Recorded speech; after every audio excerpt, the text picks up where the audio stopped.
الرحمن السلام علیکم ورحمۃ اللہ وبرکاتہ۔ دوستو، اللہ پاک واضح طور پر قرآن مجید میں ارشاد فرماتا ہے کہ کسی کا مال مت کھاؤ، سخت وعید ہے اس کے لیے جو کسی کا ناجائز طور پر مال کھاتا ہے۔ سورہ نساء آیت نمبر 29 میں یہ واضح طور پر کہا گیا ہے۔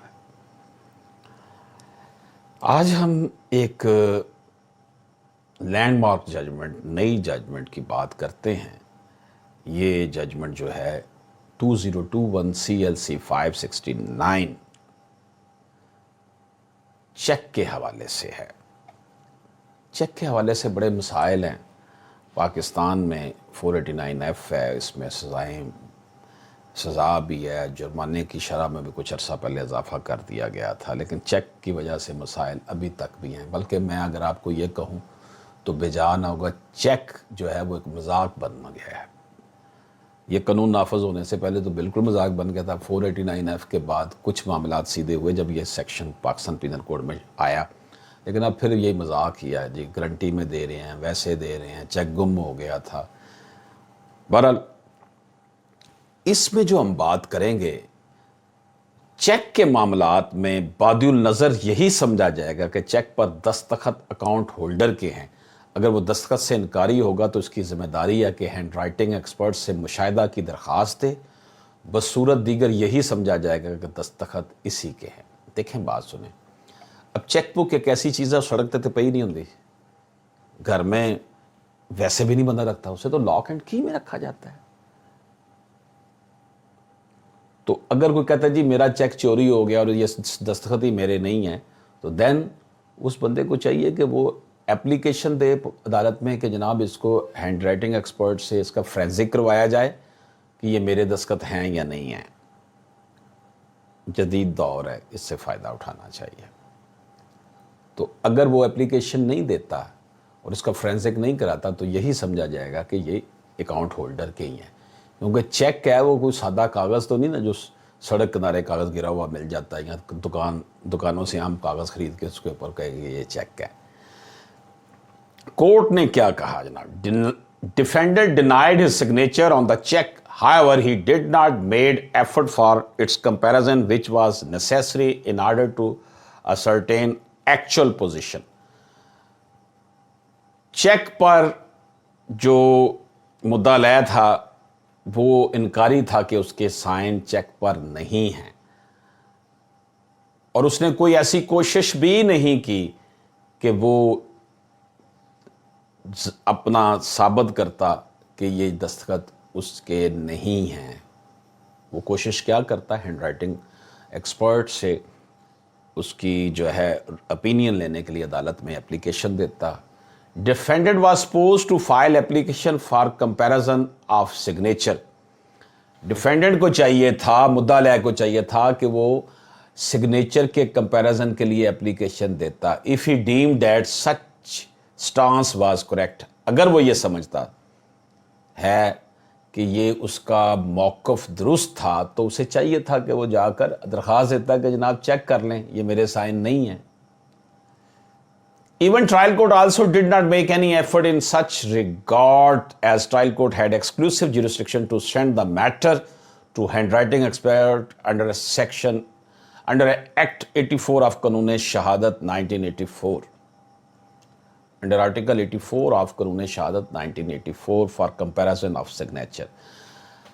عدالت نے یہ بھی کہا کہ جناب ٹرائل کورٹ کے پاس ایکسکلوسیو یہ اختیار تھا، کلی اختیار تھا کہ وہ ہی قانون شہادت کے آرٹیکل 84 کے تحت اس کے پاس یہ اختیار تھا کہ وہ اس چیک کو کے سگنیچرز کو کمپیریزن کرنے کے لیے ہینڈ رائٹنگ ایکسپرٹس کی اوپینین کے لیے اس کو فرینزک میں بھیج دی، لیکن اس نے بھی نہیں کیا۔ نہ ٹرائل کورٹ نے کیا، نہ اس صاحب نے کیا جو کہہ رہے تھے کہ میرا چیک ہی نہیں ہے۔ Initial presumption under Section 118 of Negotiable Instrument Act 1881 was that a negotiable instrument check was made, drawn, accepted or endorsed for consideration۔ جو ایک پرزمپشن ہے ایک سوچ ہے. سیکشن 118 نیگوشیبل انسٹرومنٹ ایکٹ 1881 کہتا ہے کہ جو چیک ہوتا ہے، کوئی بھی انسٹرومنٹس ہوتا ہے، وہ اگر دیا جاتا ہے، ڈرا کیا جاتا ہے، قبول کیا جاتا ہے، آگے انڈورس کیا جاتا ہے، تو اس کے پیچھے کوئی کنسیڈریشن ہوتی ہے، کچھ لین دین کا معاملہ ہوتا ہے. Although such presumption was rebuttable, yet onus was on the person denying consideration to allege and prove the same. اگرچہ اس مفروضے کو غلط بھی ثابت کیا جا سکتا ہے کہ یہ لین دین کا معاملہ نہیں تھا، اگر جس بندے کے اوپر الزام لگا کہ اس نے پیسے دینے ہیں وہ اس کو اگر آپ ثابت کرتا ہے. Where execution of Negotiable Instrument Act was admitted under Section 118 of Negotiable Instruments Act 1881, the burden of proof of non-payment of consideration was upon the executant and the same was lacking. تو جناب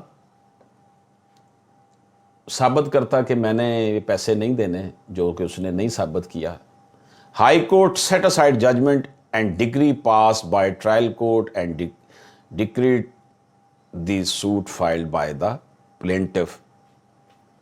high court نے اس judgment کو جو ہے نا وہ set aside کر دیا اور decree passed by the trial court and decree the suit filed by the plaintiff. Appeal was allowed. مدعی کے حق میں کر دیا کیس. وجہ کیا ہے؟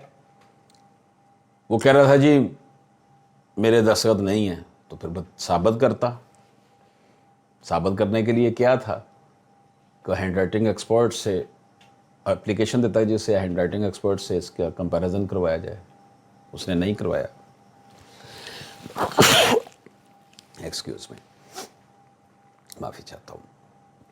لیکن اب نیگوشیبل انسٹرومنٹس ایکٹ کا section 118 of negotiable instruments act 1881 یہ کہتا ہے کہ جو اکاؤنٹ ہولڈر ہوگا اسی کے سائن سمجھے جائیں گے، اور وہ یہی سمجھا جاتا ہے جب کچھ چیک دیا جاتا ہے، ڈرا کیا جاتا ہے، ایکسیپٹ کیا جاتا ہے، انڈورس کیا جاتا ہے کہ یہ کسی لین دین کے معاملے میں کنسیڈریشن ہے. اجازت دیجیے. اللہ حافظ.